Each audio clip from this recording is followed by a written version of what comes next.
So C this is the basic map of this particular area जब USSR हुआ करता था। ठीक है, जब यूएसएसआर हुआ करता था। सो ये देखो, ये पूरा यूएसएसआर वाला एरिया है and this is Ukraine.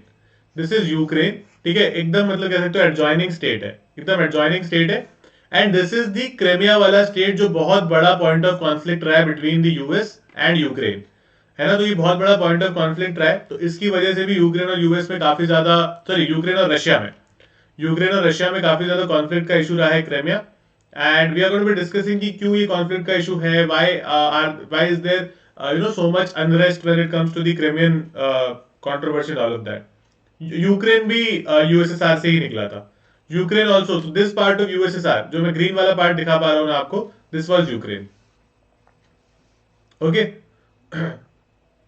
So now let's discuss. अब डिस्कस करते हैं कि what is this place and how do we understand the Russia Ukraine conflict. So see, Ukrainian crisis is a power struggle between various political factions in the Ukraine. तो Ukraine में क्या है, एक government है pro US, pro US, तो या फिर उसको आप बोल सकते हो एंटी रशिया। तो जो एंटी रशिया होता है वो प्रो यूएस हो जाता है। ठीक है, एक सेट ऑफ गवर्नमेंट है एंटी रशिया और एक गवर्नमेंट है, हाँ नेटो रशिया कर सकते हो। ठीक है, और दूसरी गवर्नमेंट है प्रो रशिया, प्रो रशियन। ठीक है, तो मतलब पॉलिटिकल पार्टीज की बात कर रहा हूं जो गवर्नमेंट में बार बार आती रहती है। एक है एंटी रशियन या फिर कह सकते हो कि प्रो यूएस, और एक है pro Russian.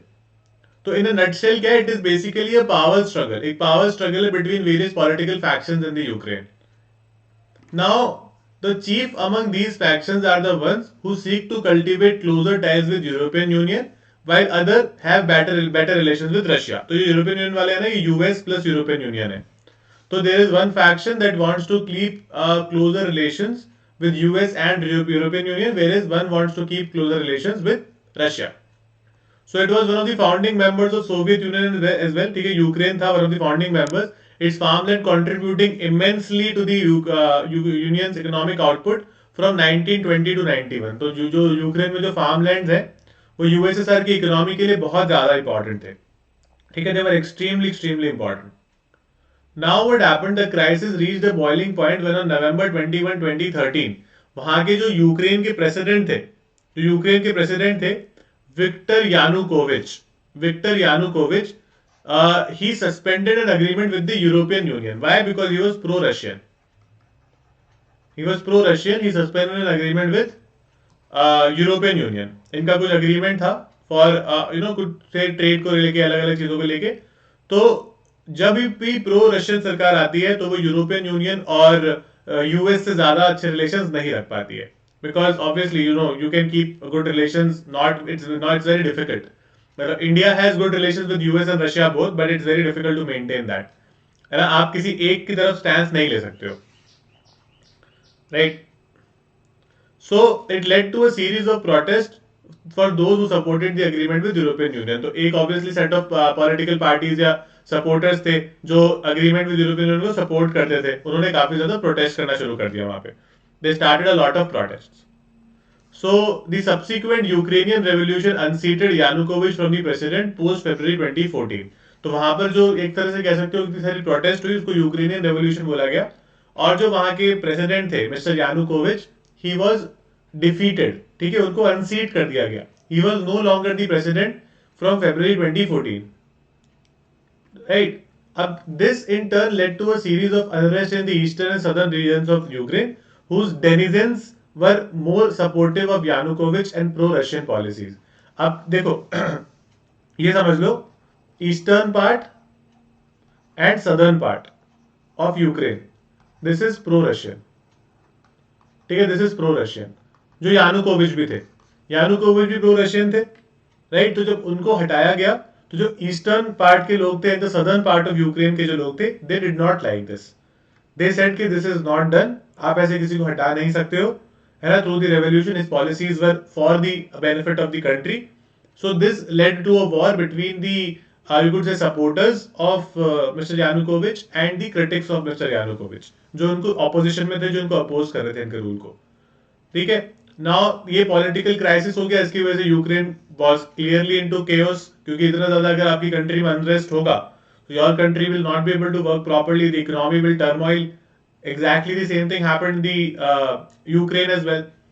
So with pro-European Union and pro-Russian faction fighting it out against each other for control of Ukraine. अब यूक्रेन किसके पास रहेगा? ठीक है, यूक्रेन किसके पास रहेगा? अच्छा, यूक्रेन की कैपिटल क्या है पहले बताओ. What is the capital of Ukraine? यहाँ पर बहुत ही ऐसे वैसे अक्षरों में लिखी हुई है, कैसे मतलब छोटे मतलब ब्लर अक्षरों में, बट आपको मिल जाएगी कहीं ना कहीं. You will definitely find it. तो कैपिटल इज कीव, देखो यहां पर लिखी हुई है. ठीक है, तो एकदम ये ऊपर आता है एकदम, मतलब देखो यहां पर है. तो जैसे हमारा दिल्ली है ना जिस एरिया में, जैसे नॉर्थ इंडिया में, वैसे ही नॉर्थर्न साइड में आता है कीव. ठीक है, तो यहां पर प्रो यूरोपियन और pro Russian faction started fighting it out for the control of Ukraine, कि यूक्रेन का कंट्रोल किसके हाथ में रहेगा. तो यहां पर एक तरह से कह सकते हो कि यूक्रेन में बहुत ज्यादा मतलब अनस्टेबल सिचुएशन हो गई and there was an economic crisis, because अगर इतना इंस्टेबिलिटी रहेगी तो प्रॉब्लम रहेगी. Now it was against this backdrop that Russia sent its army to annex Crimean region of Ukraine in March 2014. अब देखो फेब 2014 में उन्होंने यानुकोविच को हटाया. ठीक है, Yanukovych was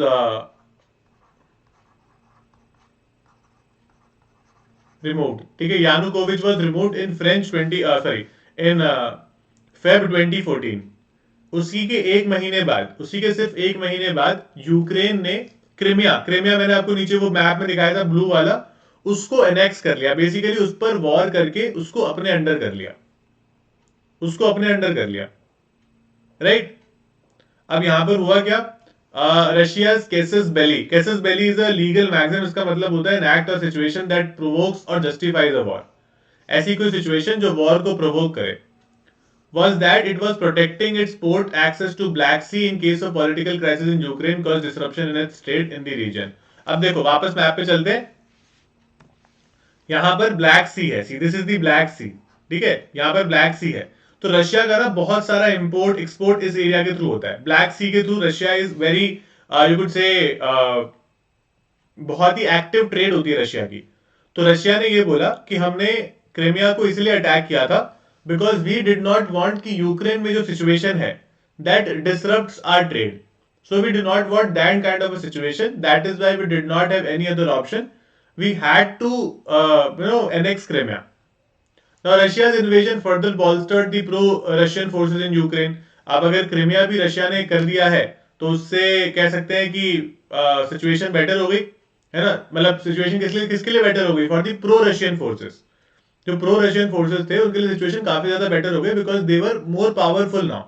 So turning the simmering unrest into a full-blown war against the post-revolutionary Ukraine government.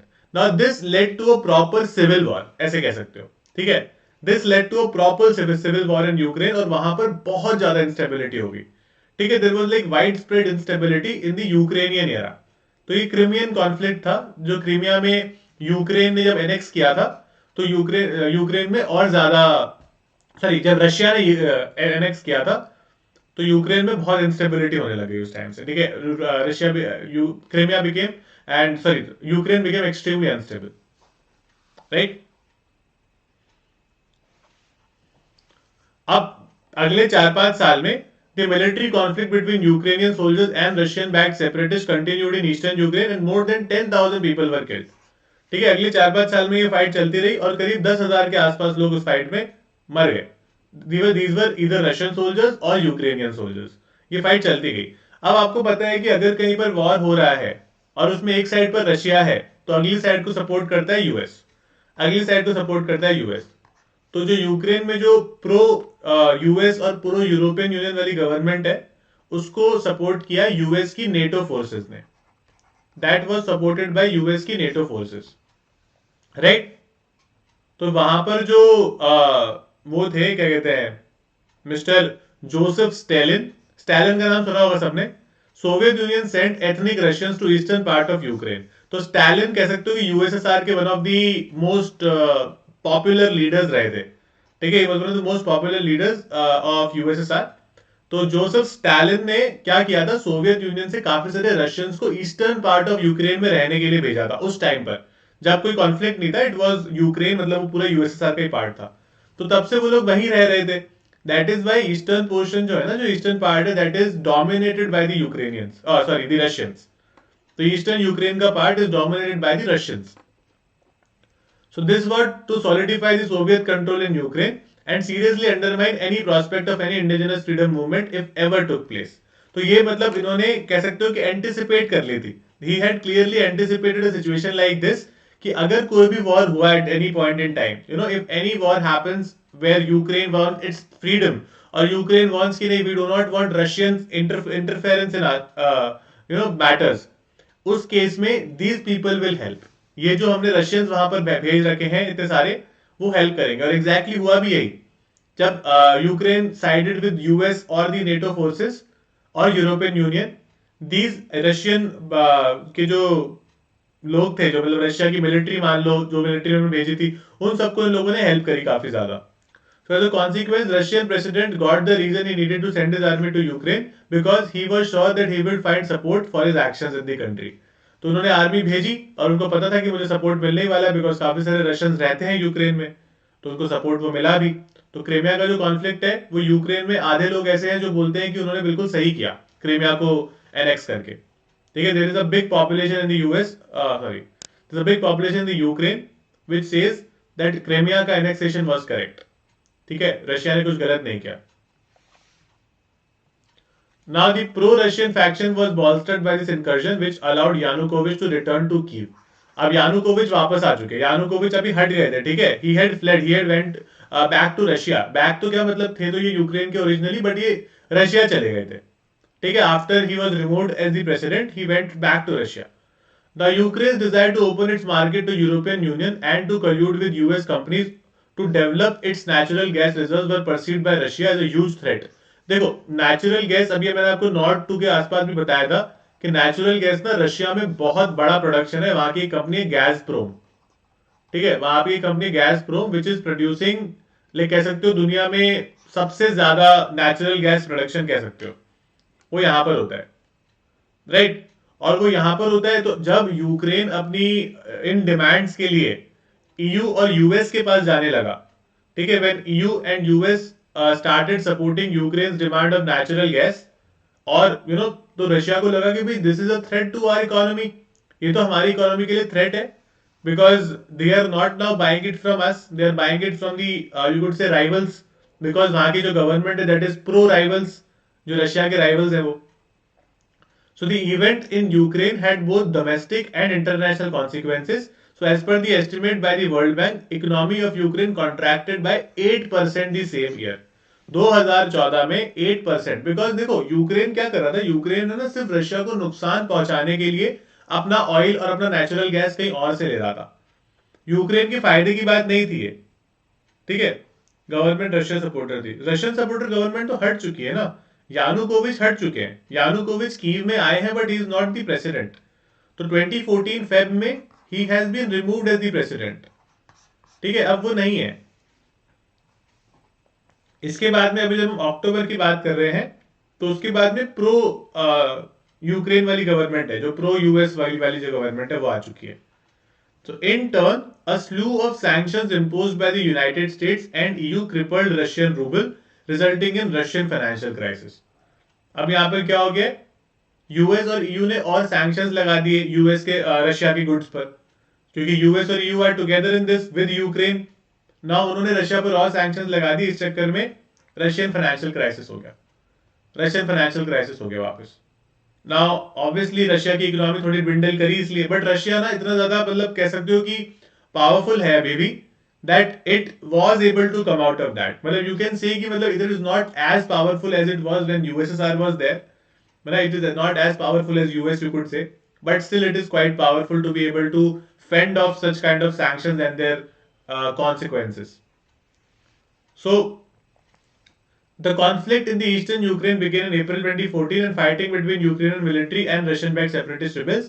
These rebels seized some towns. तो ये कुछ towns थे, Sloviansk and Donetsk, which were dominated by Russian-speaking population. तो ये कौन rebels थे? जो Russian backed rebels थे। रशियन बैक्ड मतलब जो रशियन पॉपुलेशन थी, उन्होंने क्या किया कि वो प्रॉपरली उन्होंने ये टाउन्स तो अपने ही रख लिए, इसमें उन्होंने घुसने ही नहीं दिया जो यूक्रेन मिलिट्री थी उसको, राइट। तो उसमें से दो टाउन थे, स्लोवियंस्क एंड डोनेट्स्क, ठीक है।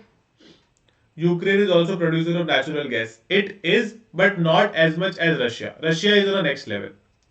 So it has since escalated to outright if undeclared war between Ukraine and Russia. तो it is not an undeclared war, क्योंकि कभी भी war होता है ना, तो war generally declare किया जाता है, ठीक है। यूक्रेन वॉर हमेशा डिक्लेयर किया जाता है, यहाँ पर रशिया और यूक्रेन ने कभी वॉर डिक्लेयर नहीं किया है, but still it is very clear कि ये वॉर चल रहा है कंट्रीज के बीच में। So new government in Ukraine came with a promise that it will end the conflict in weeks, but it was not able to achieve its objectives. And fighting between the government and rebels was happening for months, and it was not near to an end. अब war खत्म नहीं हो पा रहा है, war नहीं खत्म हो पा रहा है, कितनी कोशिश कर ली करने की गवर्नमेंट ने आके, they are not able to put an end to this war. Now how do we proceed? अब जब आप वॉर नहीं खत्म कर पा रहे हो तो कैसे आगे बढ़े, इसको कैसे बढ़ाएं आगे? उसके लिए उन्होंने क्या किया, during the period of during this period one commercial airplane was shot down in the region which led to the death of 280 people. कौन बता सकता है इस प्लेन का नाम? इट्स वेरी फेमस कि इस रीजन में एक प्लेन को it was shot down, very famous plane, जो मतलब उसके बाद में थोड़े डेब्री मिले थे और उसका जो वो एक बॉक्स होता है वो बाद में मिला था। It's very famous. शिवा मेरा कोड दोनों है, आप कोई भी यूज कर सकते हो, ठीक है। You can use any one of them. अच्छा, कौन बता सकता है उस प्लेन का नाम? MH370, बिल्कुल MH370 प्लेन था। और पता है, मतलब आप मतलब मानोगे नहीं इस बात को, जब ये प्लेन को क्रैश कराया गया था, जब इस प्लेन को उड़ाया गया था, तो ये प्लेन 2 महीने तक मिला ही नहीं था। मतलब इट वॉज सो, मतलब ऐसे कह सकते हो कि mysterious, that people were not able to find this plane. इतने ज्यादा सर्च ऑपरेशन हुए बट प्लेन ही नहीं मिल रहा था। मतलब चलो प्लेन क्रैश हो गया मान लिया, लेकिन क्रैश होकर कहीं तो मिलता, ठीक है। बहुत ही टाइम लगा।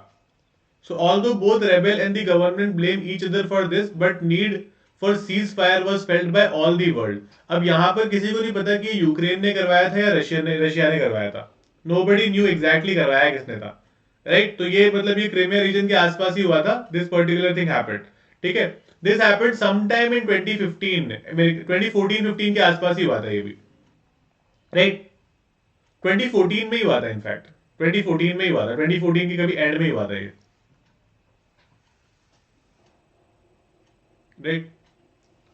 So, on September 5, 2014, finally, the representatives of Ukraine, Russian Federation, Donetsk People's Republic, and Lugansk People's Republic in the Minsk Agreement, जिसको हम नॉर्मली मिन्स्क अकॉर्ड भी कहते हैं कई बार, ठीक है। ये 4 पार्टीज थी। प्लीज ये इन 4 पार्टीज के नाम लिख लो, 4 पार्टीज के नाम लिख लो। ये प्लेन आज तक नहीं मिला है, जेन्युइनली नहीं मिला है।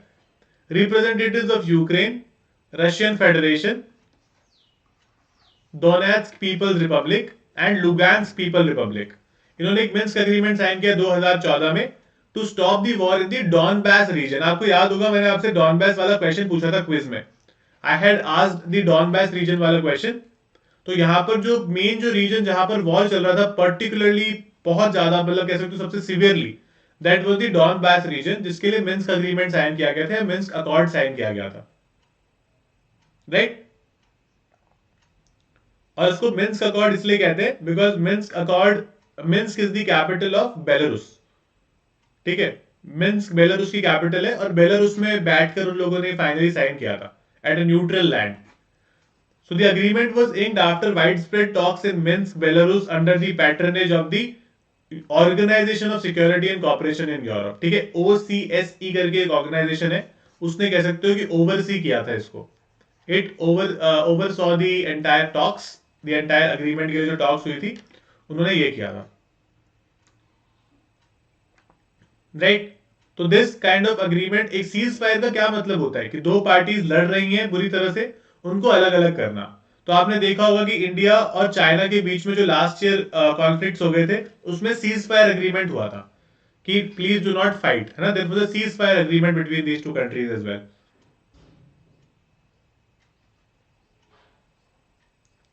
राइट.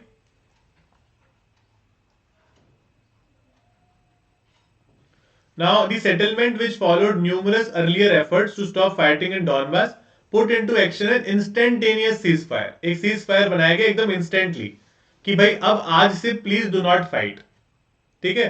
और फिर एक नेटो वेल्स समिट हुआ था 2014 में, उसमें NATO leaders, European union leaders expressed profound attentiveness and also enunciated about dialogue for a ceasefire. तो हर जगह पूरी दुनिया में यही बात चल रही थी, बिकॉज दुनिया का कह सकते हो कि सबसे हॉट इशू था इन 2014. दुनिया में सबसे हॉट इशू था इन 2014, क्योंकि उसी टाइम लग रहा था कि अगर यूएस ने एंटर किया इसको, if US entered this could lead to a world war 2014 में ही, उसी टाइम लग रहा था ये, right. So this is the time, सितंबर अक्टूबर के आसपास जो हमने बाद में न्यूज पढ़ी थी, right, this was the time. और ये ना इसका सबसे ज्यादा आप कह सकते हो कि ये सब जब मिन्स्क वगैरह साइन हुआ ना, so it became popular around Jan Feb 2015, ठीक है, Jan Feb 2015 के आसपास it became very popular. So this was the time when I was preparing for CLAT. So I remember बहुत ज्यादा, मतलब हर रोज we used to get some or the other news in this every single day. So NATO leaders and Ukraine considers the rebels are equipped by the Russia. NATO leaders and Ukraine क्या बोल रहे हैं कि जो rebels हैं, जो मतलब rebels in the sense जो लोग यूक्रेनियन गवर्नमेंट के अगेंस्ट लड़ रहे हैं, people who are fighting against the Ukrainian government are backed by Russia. वो बोल रहे हैं कि उनको रशिया वेपन्स वगैरह सप्लाई करता है, ठीक है. तो उन्होंने क्या किया, एक trilateral contact group on Ukraine draw किया, which comprise of representatives from Ukraine, Russia and OSCE. तो एक उन्होंने ट्राइलेटरल ग्रुप बनाया. ट्राइलेटरल का मतलब होता है इसमें तीन पार्टीज होती हैं.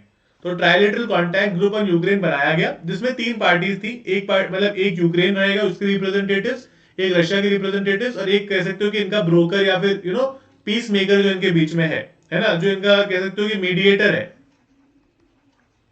ना, मीडिएटर है ओएससीई, उसको इसमें इंक्लूड किया गया. तो मिन्स्क अकॉर्ड की साइन करने की कोशिश की गई. अब मिन्स्क अकॉर्ड में क्या था, तो मिन्स्क अकॉर्ड में ना 12 बहुत इंपॉर्टेंट पॉइंट्स थे. तो I don't want you to write these 12 points पूरा पूरा, लेकिन सिर्फ है ना एक एक वर्ड में या दो दो वर्ड में उसको प्लीज लिख लो, ताकि वो आपको याद रहे बाद में और आपको प्रॉब्लम ना आए. तो देखो, protocol on Minsk agreement consisted of 12 points. 12 point थे. फटाफट फटाफट मैं आपको बहुत दो वर्ड बता दूं हर चीज के, वैसे नोट करते रहो. फर्स्ट इज सीज फायर, ठीक है, इंस्टेंटेनियस सीज फायर, ये लिख सकते हो, instantaneous cease fire.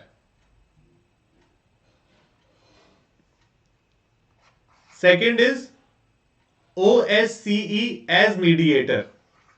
OSCE as mediator.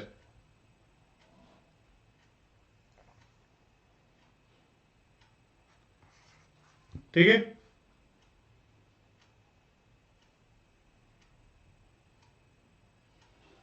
Third one is special status to Donetsk and Luhansk. Special status to Donetsk and Luhansk.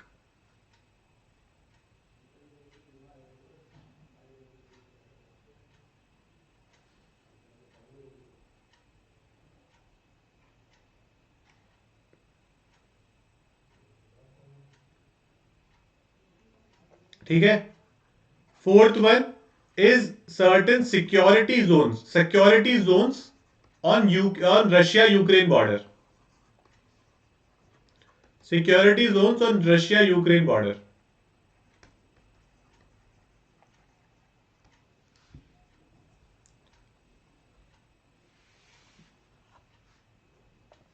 Fifth, to instant मतलब basically hostages or unlawful war prisoners, release of hostages and unlawfully imprisoned persons. ठीक है, release of hostages and unlawfully imprisoned persons. Fifth point.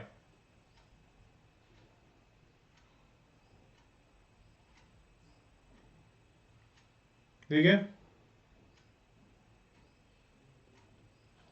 Review of trial and sentence of person involved in conflict in Donetsk and Luhansk. ठीक है, 2015 में question आया था. अब तो I don't remember, मतलब it's been quite some time, but उस time तो मतलब we don't use to get passage based questions, there were single questions. I am pretty sure कुछ ना कुछ तो आया ही होगा।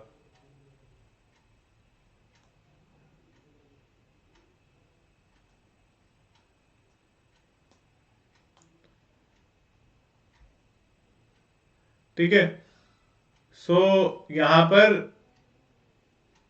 Next is resume national dialogues. Resume national dialogues again, मतलब बेसिकली कंट्रीज के बीच में, right.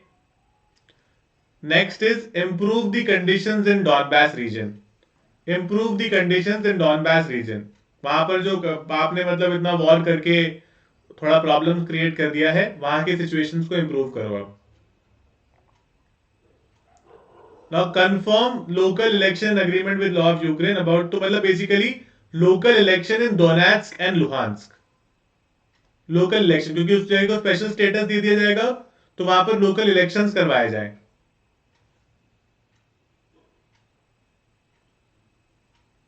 Okay, and pull out all unlawful, कह सकते हो आर्म्ड ग्रुप्स बोलो या फाइटर्स बोल लो या आर्म्ड फोर्सेस बोल लो।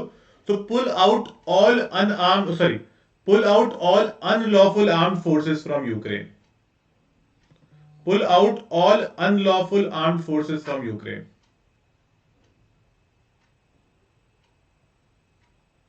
ठीक है, तो first 10 points I hope everybody has understood.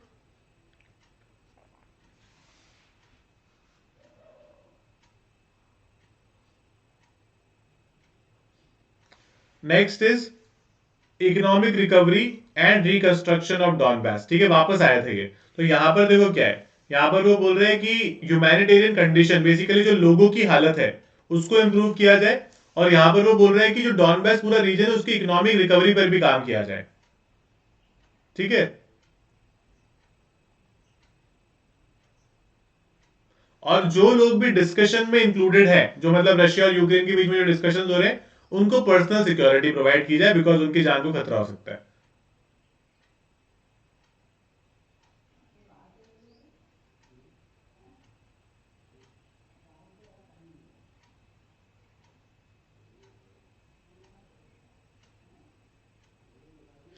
Twenty fifteen was something else, 2015 was not a CLAT paper.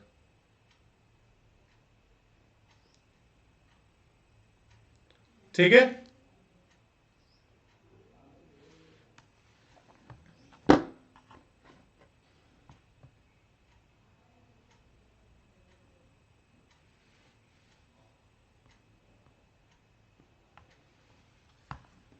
चलो नाउ मूविंग अहेड। अब रिसेंटली क्या हुआ है, अब रिसेंटली प्रॉब्लम क्या हो रही है, and this is not just 2 weeks now, this is for last 2 months. This for last 2 months, United States, NATO, and Ukrainian officials have been making statements for about 2 months, referring that there unusual Russian troop movement in the proximity of Ukraine. तो अब ये लोग क्या कर रहे हैं, what are they trying to do here is they are trying to move their troops, the Russian, 1 lakh के आसपास, ठीक है, 1 लाख के आसपास रशियन सोल्जर्स यूक्रेन के बॉर्डर पर हैं। तो यूक्रेन का ऐसा मानना है that there is a possibility that Russia may wage a war against Ukraine. जो सीज फायर उस टाइम हुआ था, उसके बाद ऐसे कह सकते हो कि इनके बीच में बहुत ज्यादा वॉर नहीं है मिन्स्क अकॉर्ड के बाद में। लेकिन अभी वो बोल रहे हैं कि 1 लाख के आसपास सोल्जर्स उन्होंने हमारे आसपास इकट्ठे कर रखे, and there is a possibility they can come on a full fledged war. तो क्योंकि उन्होंने वहां पर इतने सारे सोल्जर्स रख रखे हैं, तो यूक्रेन भी अपने सोल्जर्स, सॉरी, यूक्रेन ने अपने सोल्जर्स इकट्ठे कर लिए, including the soldiers of NATO as well as US. तो यूएस का सपोर्ट मिल रहा है उसको वहां पर। So after an upstick in violence in early 21, Russia had moved swaths of troops on Ukraine's border in spring, raising fears of major escalation. NATO said that this is an unusual concentration of Russian forces alongside the border. तो वो लोग बोल रहे हैं कि इतना ऐसे generally होता नहीं है, but this is unusual and there is a possibility कि फुल फ्लेजेड वॉर हो जाए वहां पे। तो एस्टिमेट के हिसाब से करीब 1 लाख है ना, 100,000 Russian soldiers have amassed near Ukraine border near Donets. ठीक है, डोनेट्स करके एक जगह। A satellite image released by Maxar Technologies shows hundreds of Russian tanks and armored vehicles near the Ukrainian border. तो आप देख सकते हो they have come fully armed, tanks वैंक्स के साथ और आर्मर्ड व्हीकल्स के साथ they are moving towards Ukraine, या फिर वहां पर खड़े हैं। तो ऐसा माना जा रहा है कि आगे जाकर what if they wage a proper war, क्या वो प्रॉपर वॉर करने वाले हैं, और there is a possibility. So ये थोड़ा सा कह सकते हैं कि अभी यहाँ पर इसलिए कह रहे हैं कि this can lead to world war 3 also, क्योंकि अगर मान लो रशिया ने यूक्रेन पर वॉर किया तो नेटो और यूएस साथ में रशिया पर वॉर करेंगे। तो अगर रशिया और यूएस के बीच में फाइट हो गई तो NATO obviously includes lot of countries from Europe as well. तो यूरोप, यूएस और रशिया बिल्कुल उस फाइट में आ जाएंगे, तो other country will also join. तो इसीलिए प्रॉब्लम हो जाएगी बहुत ज्यादा। So experts have said this buildup could be to prelude another Russian invasion. However, the official of United States have declined to say whether they believe Russian President Vladimir Putin is aiming to seize Ukrainian land. तो वो सामने आके कोई भी नहीं कह रहा, but ऐसा मानना है। ठीक है, ऐसा मानना है कि आगे जाकर वो शायद वॉर कर सकते हैं। राइट। तो बेसिकली कई लोग बोल रहे हैं कि यूक्रेन को डराने के लिए है ना। कुछ लोग बोल रहे हैं कि यूक्रेन को डराने के लिए है। कुछ लोग बोल रहे हैं कि नहीं, ये सच में वॉर कर सकते हैं बिकॉज रशिया के पास सच में कैपेबिलिटी है। बिकॉज क्योंकि यूक्रेन की जो गवर्नमेंट है that is pro US, pro European union, इसलिए रशिया के पास कैपेबिलिटी है कि वो इनके पास वॉर कर दे। राइट। हाँ। So Russia has dismissed American suggestion complaint about वो बोल रहे हैं कि increasing activity in the region by NATO members. वो बोल रहे हैं कि नेटो अपने फोर्सेस बढ़ा रहे हैं, इसलिए हम भी बढ़ा रहे हैं। वो बोल रहे हैं आप नेटो फोर्सेस हटाओ वहां से। बोल रहे हैं कि अगर आप नेटो फोर्सेस ला रहे हो वहां पे, and since NATO was not a part of the original Minsk accord, you should not bring NATO forces in there. NATO का वहां पर क्या काम है। ठीक है। Kremlin is basically Russia's parliament. तो Kremlin has slammed US for driving artificially derived hysteria. वो बोल रहे हैं कि we are not creating any kind of, you could say war और rumours like that. It is US who is creating this using its NATO forces.